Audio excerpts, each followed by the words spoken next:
अस्सलाम वालेकुम नाज़रीन, पुलिस फाइल के एक नए एपिसोड के साथ मैं हूं एसपी मूसा। आइए नजर डालते हैं आज के एपिसोड पर। आज की पुलिस फाइल में शामिल है, कम पड़ता था अकेले का कमाया, दोनों बेटों को भी अपने साथ काम पर लगाया। मंजूर हुसैन की दौलत सामने आई, हंसते बसते घराने पर नजर जमाई। हाफिजाबाद से आया मंजूर हुसैन के बेटे के इख्फा का केस। चला जाऊंगा, लेकिन अपनी बीवी को साथ लेकर। वट्टे सट्टे की हुई शादी, घर की हो गई बर्बादी। देखिए मेरी कहानी में। बढ़ती हुई गुर्बत और बेरोजगारी की वजह से होने वाले जुराइम ने पूरे मुल्क में दहशत फैला रखी है। आए रोज चोरी, डकैती, कत्ल, राजनी और अगवा जैसे वाकयात रूनुमा होते रहते हैं। ऐसा ही एक वाकया पेश आया जिला हाफिजाबाद के नवाही गांव जग्गावाला के रिहायशी मंजूर हुसैन के साथ। क्या है इस केस का अहवाल, आइए देखते हैं। हाफिजाबाद सूबा पंजाब का एक कदीम शहर है।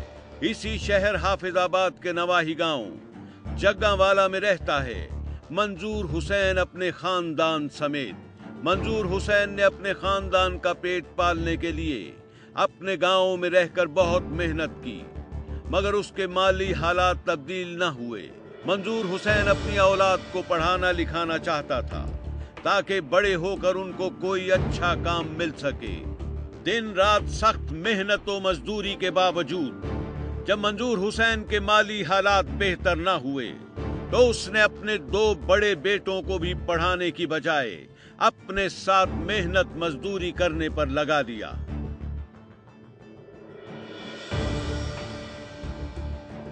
मंजूर हुसैन और उसके दो बेटे मुख्तलिफ जगहों पर मेहनत मजदूरी करने लगे।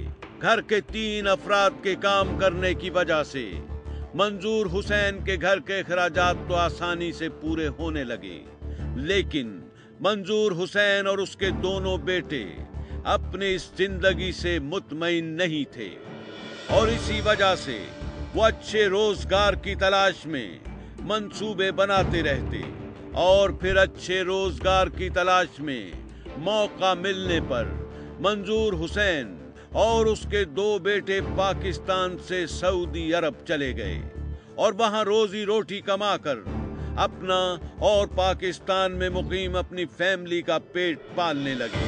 काफी अरसे तक मुसलसल सऊदी अरब में काम करने की वजह से उनके माली हालात बेहतर हो गए। इसी अरसे में मंजूर हुसैन की बेटी जवान हो गई। बेटियां वालिदैन के कंधों पर एक जिम्मेदारी होती हैं। मंजूर हुसैन और उसकी बीवी भी जल्द अज जल्द अपनी बेटी की जिम्मेदारी से सुबकदोश होना चाहते थे।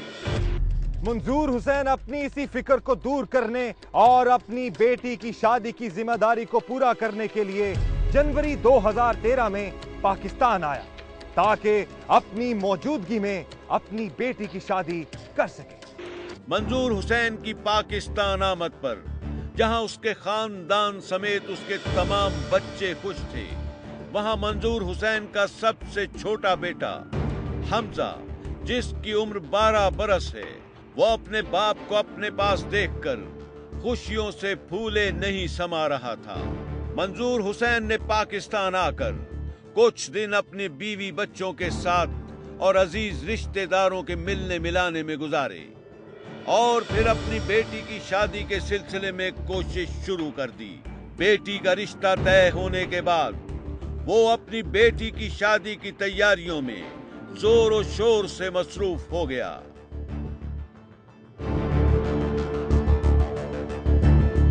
दूसरी तरफ इसी गांव का रिहायशी एक शख्स अब्दुल जब्बार भी मंजूर हुसैन के हंसते बसते घराने पर नजरें जमाए बैठा था। अब्दुल जब्बार जानता था कि मंजूर हुसैन और उसके बेटे सऊदी अरब में मुलाजिमत करते हैं, इसलिए उनके पास काफी मालो दौलत है और वो इस मालो दौलत को हासिल कर सकते हैं। अब्दुल जब्बार और उसके साथियों ने मंजूर हुसैन की खुशियों को तबाह करने के लिए क्या मंसूबा बनाया, ये हम आपको बताएंगे एक ब्रेक के बाद। ब्रेक के बाद देखिए, साथियों को बुलाया, हमजा को अगवा करने का मंसूबा बनाया। बेटे के अगवा की सुनकर खबर, वालिदैन का हो गया बुरा हशर। हाफिजाबाद से आया मंजूर हुसैन के बेटे के अगवा का केस। चला जाऊंगा। और प्रोग्राम में आगे शामिल है वट्टे सट्टे की हुई शादी, घर की हो गई बर्बादी। देखिए मेरी कहानी में।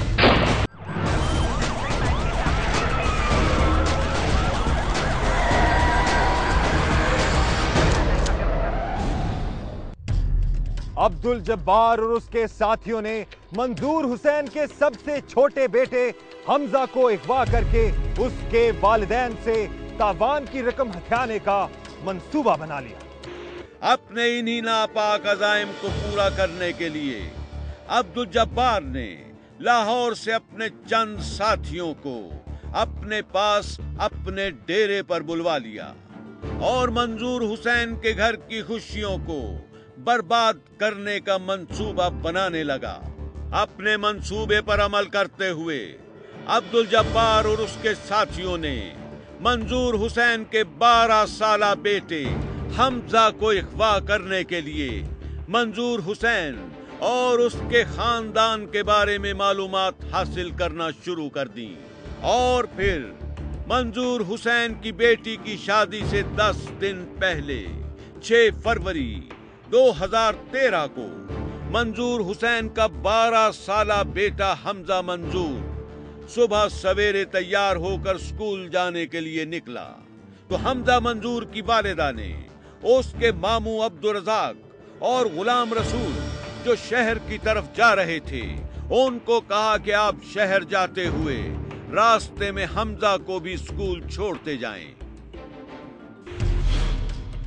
हमजा अपने मामू के साथ मोटरसाइकिल पर बैठकर स्कूल की तरफ रवाना हो गया, मगर वो लोग इस बात से बेखबर थे कि उनके साथ क्या होने वाला है। हमजा की वालिदा के कहने पर उसके मामू हमजा को अपने साथ मोटरसाइकिल पर बिठाकर उसके स्कूल की तरफ निकल पड़े।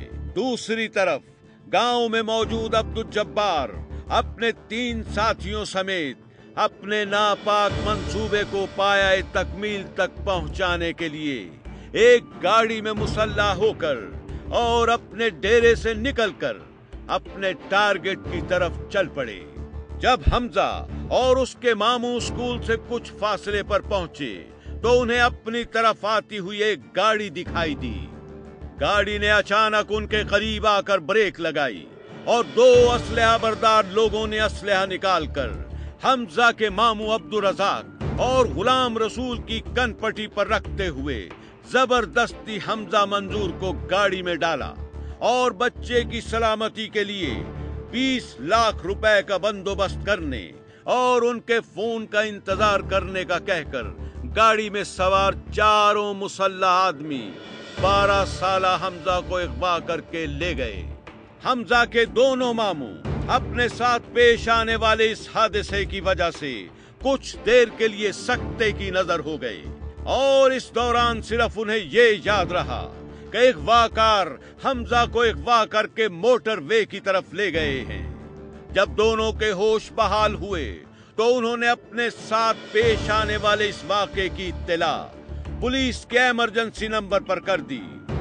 उन्हें गाड़ी का नंबर और रंग भी बताया और हमजा के वालिदैन को भी उसके अगवा की खबर पहुंचा दी। हमने शहर जाना था, उसको हम लेकर जा रहे थे। नहर वाली साइड से गाड़ी आई, उसमें 4 आदमी थे। उन्होंने यकदम गाड़ी रोकी और 4 पिस्टल उसके पास से जो रिवाल्वर होते हैं उन्होंने यकदम हमला कर दिया और हमजा को छीन लिया और उन्होंने बोला ये 20 लाख रुपया दो, हमने इसको छोड़ेंगे। वो लेकर चले गए। हम उसकी पहचान नहीं करते। जो गुलाम से मेरे साथ था उसने एक आदमी को पहचाने जो गांव का था। अपनी बेटी की शादी की तैयारियों में मसरूफ वालिदैन को जब अपने लख्ते जिगर के इस तरह अचानक अगवा होने और अगवाकारों की तरफ से 20 लाख रुपए मांगने की खबर मिली तो मंजूर हुसैन और उसकी बीवी पर तो कयामत ही टूट पड़ी। आज के स्कूल गया तो हमारा गवा हो गया जब सानू पता लगा मोड़ से मां पे हो जाता जेड़ी मोड़ साडे ते विच अरे तो मोड़ बड़े परेशान सा।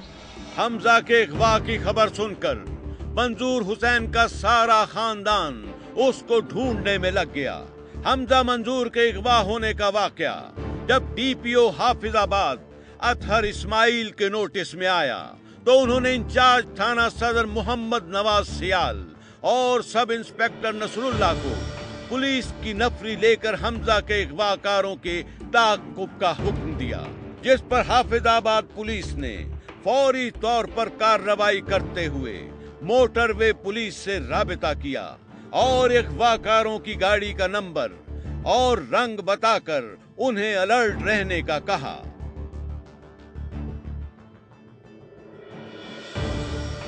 क्या मोटरवे पुलिस हमजा के अगवाकारों को रोकने और गिरफ्तार करने में कामयाब हुई? ये हम आपको बताएंगे एक ब्रेक के बाद। ब्रेक के बाद देखिए, करके ले आते हैं अगवा, पैसों के लिए लेते हैं लोगों को उठा, बाप की है इल्तिजा, मुल्जिमान को मिलनी चाहिए सख्त सजा। हाफिजाबाद से आया मंजूर हुसैन के बेटे के अगवा का केस। चला जाऊंगा। और प्रोग्राम में आगे शामिल है वट्टे सट्टे की हुई शादी, घर की हो गई बर्बादी। देखिए मेरी कहानी में।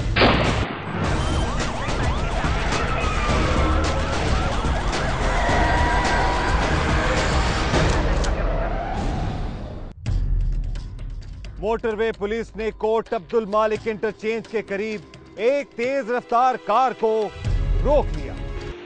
गाड़ी रुकने पर मोटरवे पुलिस को गाड़ी का रंग देखकर उन मशकूक लोगों पर शक हुआ और उस मशकूक गाड़ी का नंबर देखकर मोटरवे पुलिस ने गाड़ी की तलाशी लेनी शुरू कर दी और गाड़ी में सवार अफराद से तेज रफ्तारी की वजह पूछी तो उन लोगों ने बताया कि उनकी नानी फौत हो गई है, जिसके जनाजे में शिरकत की वजह से वो तेज रफ्तारी से जा रहे थे।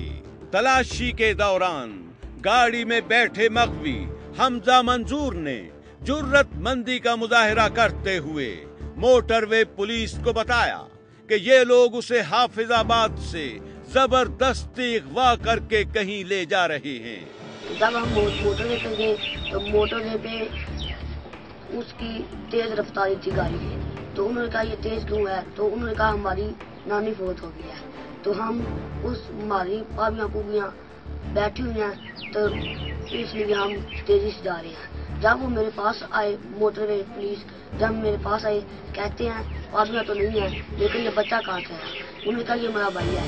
मैंने कहा झूठ मत बोलो, मैं आपका भाई नहीं हूँ, आपने मुझे जगह वाले रोड से अगवा किया है। तो उन्होंने मुझे बाजू से पकड़कर बाहर निकाला और मुझे बिठा लिया और हमारे घर वालों को सिर्फ राब्ता किया। हमजा के इस बयान और हाफिजाबाद की पुलिस की इब्तिदाई खबर की रोशनी में मोटरवे पुलिस ने बर वक्त कार्रवाई करते हुए गाड़ी में सवार 2 अगवाकारों यासिर और नदीम अब्बास को गिरफ्तार कर लिया, जबकि उनका सरगना एजाज उर्फ जज्जी अपने एक साथी अब्दुल जब्बार समेत वहां से फरार होने में कामयाब हो गया। मोटरवे पुलिस ने अपनी इस कार्रवाई की इत्तला हाफिजाबाद पुलिस को भी दे दी।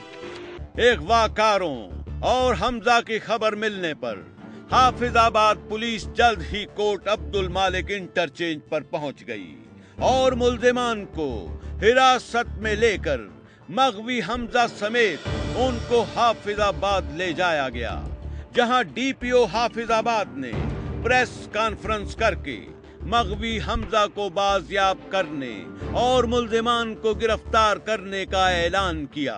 तफ्तीश के दौरान मुल्जिमान ने पुलिस को बताया कि वो 3 रोज से गांव जग्गांवाला में रिहाइश पजीर हैं और उसी गांव के रिहायशी अब्दुल जब्बार ने उन्हें अपने डेरे पर पनाह दे रखी थी।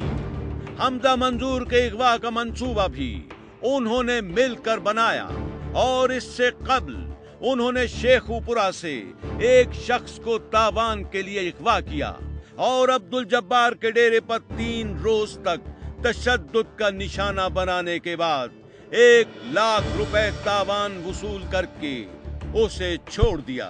मुल्ज़िमान को इंटेरोगेट करने से ये मालूम हुआ कि ये सिर्फ 2 ही नहीं है, इनके साथ और भी लोग हैं जो इसके साथ काम करते हैं और ये धंधा करते रहते हैं। इसी गांव का एक और मुलज़म है जो इनको शेल्टर देता है, जिसने रैकी की, जिसने इंफॉर्मेशन दी और बकुआ के वक्त भी वो खुद साथ था। उसका नाम है अब्दुल जब्बार है, जो ना सिर्फ इस वकुए में वो इन्वॉल्व रहा है बल्कि इससे पहले भी एक इंसिडेंट इन्होंने शेखुपुरा से बंदा अगवा किया, उसको लाकर यहाँ डेरे पे रखा। हमजा के अगवा में मुलव्विस गिरफ्तार मुल्जिम नदीम ने पुलिस फाइल टीम से बात करते हुए बताया कि किस तरह उन लोगों ने हमजा को अगवा करने का मंसूबा बनाया। जब्बार दा डेरा जग्गा वाले रोड ते उनके कोल असीं ठहरे सां, उन्हें सानू दस्सिया ही ए पार्टी वो लओगे, तुसीं मुंडे नूं फड़ोगे तुहानूं इन्ना पैसे तुहानूं मिलणगे, तुसीं मुंडा आएगा साइकिल ते, असीं गड्डी ते हाँ, एक्सल आई गड्डी सੱਤ मारन उनते ते असीं आना अगों ते इन्हें साइकिल ते जाना ही। जब्बार ने सानूं दसना ही, इन्हूं फड़ के ही लै जाना ही, इत्थों शेखपुरे दा रोड जांदा अगों मोटरवे चढ़ना। हमजा के अगवा में मुलव्विस दूसरे गिरफ्तार मुल्जिम यासिर ने हैरत अंगेज इंकशाफात करते हुए बताया कि हम लोगों ने हमजा को अगवा करके 20 लाख रुपए की डिमांड की थी और पैसे ना मिलने पर हमजा को मौत के घाट उतार देना था। साडी प्लान सी हमजा अली नूं फड़ना, स्कूलों जांदा है, पार्टी बहुत वड्डी है, इन्हां को पैसे लेने सी, ठीक है, ना पैसे दिंदे असीं बच्चे नूं मार देना सी, 20 लाख रुपए की डिमांड करनी। डीपीओ हाफिजाबाद की प्रेस कॉन्फ्रेंस के बाद हमजा को बहिफाजत उसके वालिद मंजूर हुसैन के हवाले कर दिया गया। एसएचओ थाना सदर हाफिजाबाद ने पुलिस फाइल टीम से बात करते हुए गिरफ्तार मुल्जिमान का तरीका वारदात बताते हुए कहा, पहले तो ये स्ट्रीट क्राइम करते थे, फिर उसके बाद रोड रॉबरी में ये फैसलाबाद पकड़े गए, उसके बाद आजकल ये बड़े मॉडर्नाइज तरीके से बंदे की रैकी करते हैं, उसके बारे में लोकल इन्फॉर्मर का अरेंज करते हैं, उसके बाद उसके बारे में जितनी भी उसके वेयर अबाउट्स है उसको चेक करने के बाद उनके बारे में इंफॉर्मेशन लेने के बाद उसको फिर किडनैप करते हैं और उनसे रैंसम लेते हैं। अगवा होकर बहिफाजत बाजियाब होने वाले बच्चे हमजा के वालिद मंजूर हुसैन ने पुलिस फाइल टीम से बात करते हुए आला हुक्काम से मुतालिबा किया कि उसके बेटे के अगवा में मुलव्विस तमाम लोगों को सख्त सजा दिलवाई जाए। जो गुनाहगार है उसको सजा कड़ी से कड़ी मिलनी चाहिए उनको, ये मेरे साथ बहुत ज्यादती और जुल्म हुआ है। एसपी मूसा अपील करता है डीपीओ हाफिजाबाद से कि हमजा के अगवा में मुलव्विस तमाम मुल्जिमान को जल्द अज जल्द गिरफ्तार करके कानून के कटहरे में लाया जाए और उनको इबरतनाक सजा दिलवाई जाए, ताकि आइंदा कोई भी शख्स इस तरह का घिनौना जुर्म करने की जुर्रत ना कर सके। ब्रेक के बाद देखिए वट्टे सट्टे की हुई शादी, घर की हो गई बर्बादी। देखिए मेरी कहानी में पहले तो लेट आते थे, अब नशा करके भी आने लगे हो।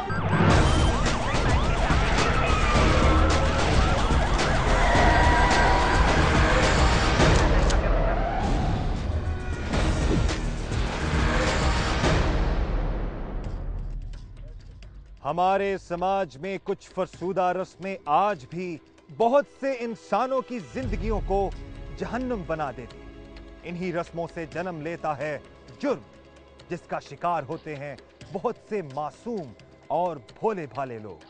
आइए सुनते हैं एक ऐसी ही भोली भाली लड़की की कहानी जो बहुत से लोगों को लगेगी उनकी अपनी कहानी। मेरा नाम मारिया है।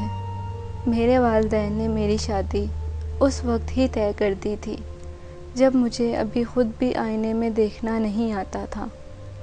जब मैं ख़ुद अपनी खूबसूरती से आशना हुई और रिश्तों के मतलब को समझने लगी तो मुझे पता चला कि मेरा कज़न रफ़ीक ही मेरा होने वाला शौहर है और मेरी कज़न जमीला रफ़ीक की बहन मेरी होने वाली भाभी है। वालिदैन का इंतकाल जल्द ही हो गया। भाई की शादी होगी। जैसे ही मेरा कॉलेज ख़त्म हुआ मेरी भी शादी कर दी गई। शादी के बाद कुछ दिन तो अच्छे गुज़रे मगर फिर आहिस्ता आहिस्ता मेरे शौहर के रंग मुझ पर खुलने लगे।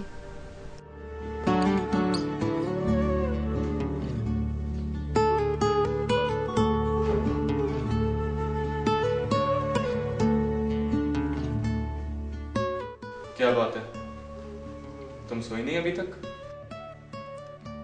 ये कोई टाइम है घर आने का? पहले दिन 10, दूसरे दिन 12, तीसरे दिन 1।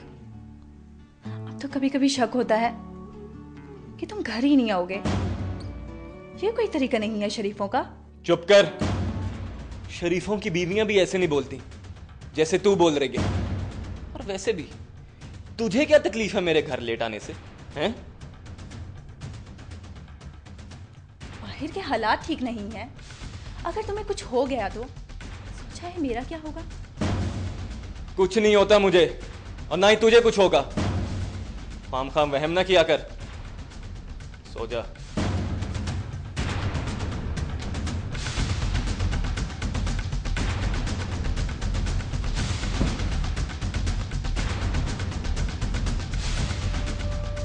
रफ़ीक के साथ मेरी ज़िंदगी आए रोज़ तल्ख़ होती जा रही थी।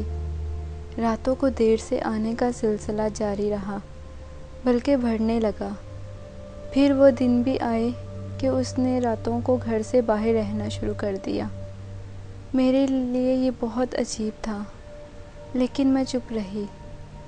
1-2 दफ़ा अपने भाई से भी बात की लेकिन वो शरीफ आदमी थे। उन्होंने सब्र करने को कहा। फिर अचानक रात को लेट आने वाला अजीब हालत में घर आने लगा।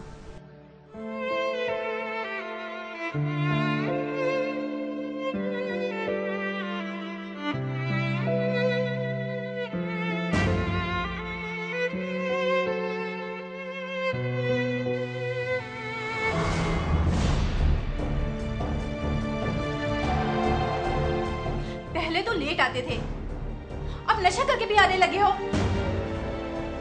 क्यों रान में भांग डाल रही है? सारे नशे का बेड़ा गर्क कर दिया। अपनी बीवी से ऐसी बात करते तुम्हें शर्म नहीं आती? बिल्कुल ही बेशर्म हो गए हो तुम। बेशर्म? बेशर्म? लोग सुनेंगे तो क्या कहेंगे कि मेरी बीवी मुझे बेशर्म कहती है। आज मैं तुझे बताता हूं कि बेशर्मी किसे कहते हैं।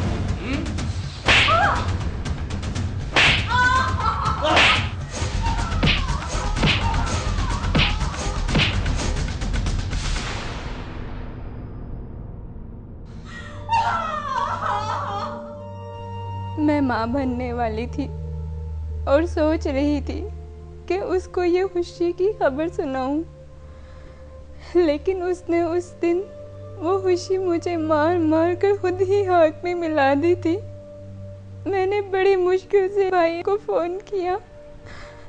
अस्पताल में मेरे भाई और मेरी भाभी ने मेरी देखभाल की।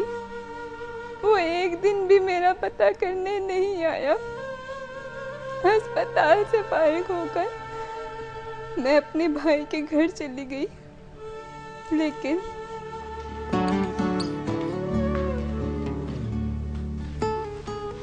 ये लो, दवाई ले लो। नहीं भाभी, ऐसा ना करो। पहले ही तुम्हारी इतनी तबीयत खराब है, नहीं खाओगी तो और ज्यादा तबीयत खराब हो जाएगी। भाभी मेरा दिल नहीं चाह रहा, मुझे नहीं खानी। चलो उठो, मैं तुम्हें लेने आया हूं। तुम्हारी जुर्रत कैसी हुई यहाँ आने की? जुर्रत की बात ना कर, समझी? शौहर हूं मैं तेरा, तू मेरे साथ मेरे घर में रहेगी। चल उठ। छोड़ो उसे, शर्म करो। किस मिट्टी के बने हुए हो तुम? अपनी औलाद को तो कत्ल कर दिया तुमने, अब क्या चाहते हो? ये मेरा और मेरी बीवी का मामला है, तू कौन होती है बीच में बोलने वाली? बहन हो तुम्हारी, क्यों ना बोलूं?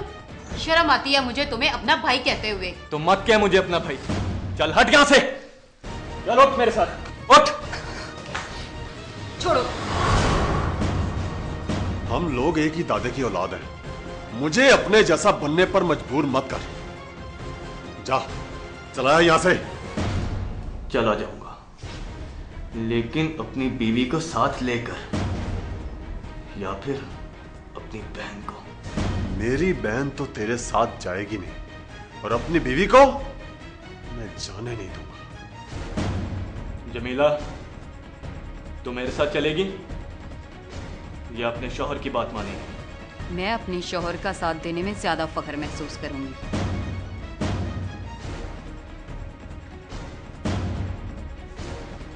देख लूंगा मैं तुम तीनों को।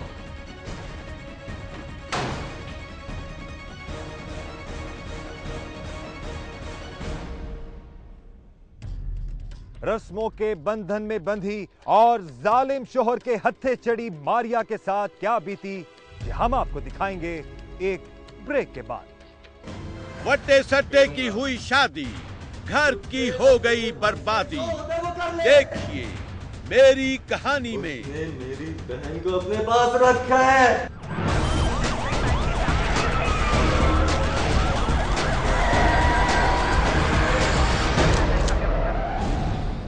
रस्मों के बंधन में बंधी और जालिम शोहर के हत्थे चढ़ी मारिया की जिंदगी में आगे क्या हुआ, आइए देखते हैं।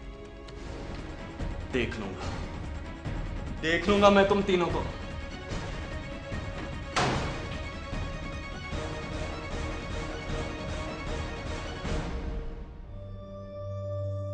उस दिन वो वहाँ से चला गया। उसके बाद उसने तरीके से कई बार अपनी बहन को अपने साथ ले जाने की कोशिश की, उसे मुख्तलिफ तरीकों से मजबूर किया, लेकिन उसने भाई की बजाय अपने शौहर का साथ दिया। रफ़ीक अपनी वो बेइज्जती भूल नहीं पा रहा था जो मेरे भाई ने की थी। उस दौरान उसके दोस्त ने उसे समझाया।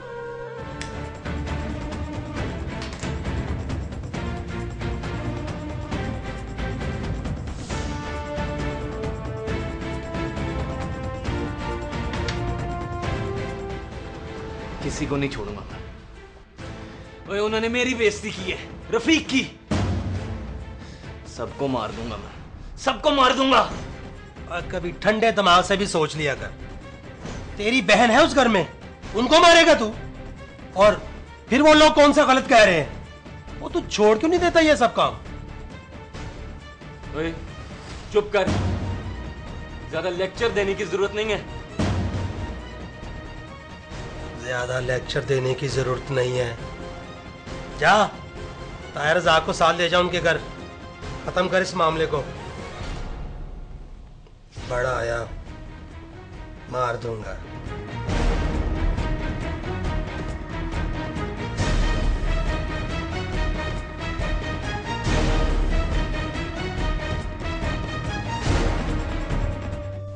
उसने अपने दोस्त की बात को मानते हुए अब्बू के बचपन के दोस्त ताया रज़ाक को दरमियान में डालकर सुलह करा ली।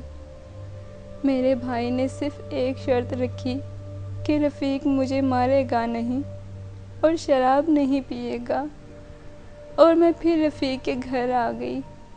चंद दिन तो ठीक चले, मगर एक दिन अचानक। मारिया, मारिया, तुम फिर आ गए अपनी उन्हीं हरकतों पर। बकवास बंद करो और जाओ मेरे लिए खाना ले लो। उस दिन तो तुम बहुत माफी मांग रहे थे कि तुम अब ऐसा नहीं करोगे। लेकिन करूंगा।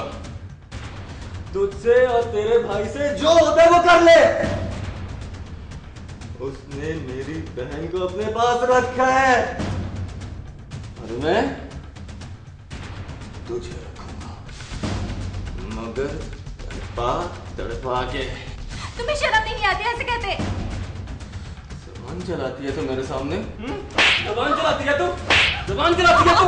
बता, जुबान चलाएगी तू? बकवास करती है। मुझे उस वक्त उसकी बातों पर यकीन नहीं हुआ। मैं समझी कि वो नशे में है, लेकिन वो सच बोल रहा था। उसने सुलह इसीलिए की थी कि बात दब जाए और फिर अपना बदला ले सके। उस दिन उसने फिर मुझे मारा और मैं अगले दिन अपने भाई के घर आ गई। कुछ दिन ऐसे ही गुजर गए। फिर एक रात वो हमारे घर आया और भाई से मुझे घर ले जाने को कहा, मगर नहीं, वो यहां से नहीं जाएगी। पहले ही उसे बेचकर मैंने उस पर बहुत जुल्म किया। मुझे आखिरी बार माफ कर दो। मैं वादा करता हूं आइंदा ऐसी गलती कभी नहीं करूंगी। ये बात तुम पहले भी कई बार कह चुके हो। और मेरी बहन को मुझ पर बोझ तो नहीं जो तुझ जैसे घटिया इंसान से जलील करवाता फिरूं। जा दफा हो जा यहां से। चल।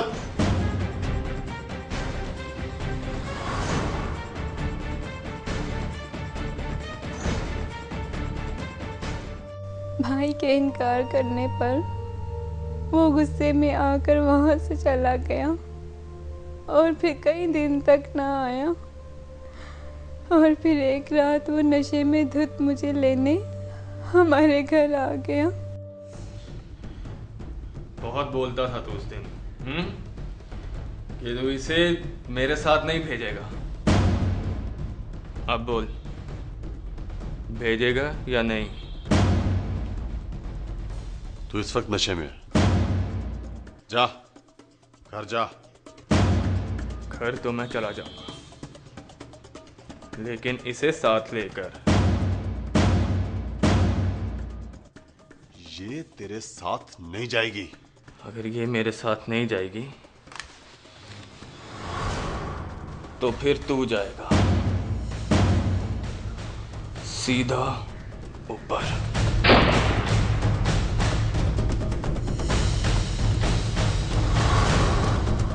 और तू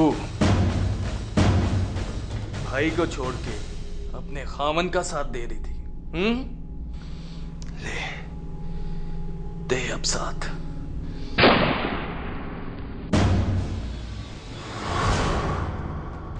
चल, चल मेरे साथ। नहीं जाऊंगी। कैसे नहीं जाएगी तू? चल मेरे साथ।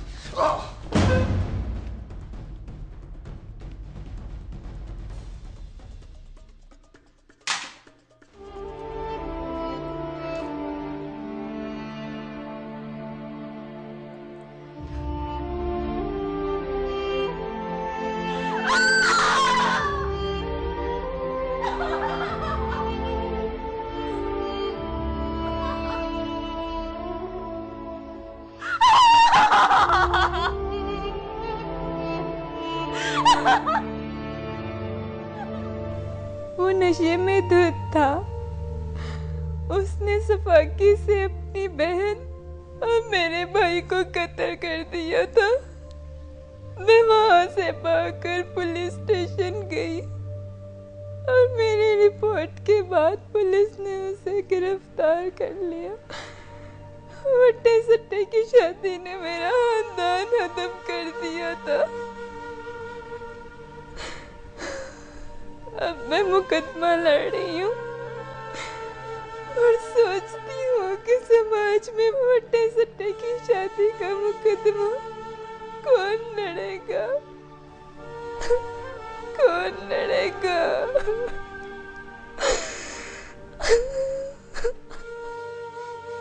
वट्टे सट्टे की शादियां न जाने अब तक कितने घर बर्बाद कर चुकी है, लेकिन हम अब भी इस रस्म को जारी रखे हुए हैं।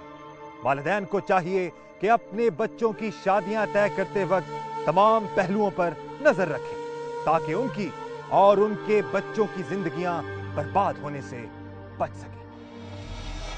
अगर आपके साथ भी हुई है कोई नाइंसाफी या आप गवाह हैं किसी भी जुर्म के, तो खामोश मत रहिए, बोलिए, अपनी कहानी सुनाएं, एसपी मूसा को बताएं।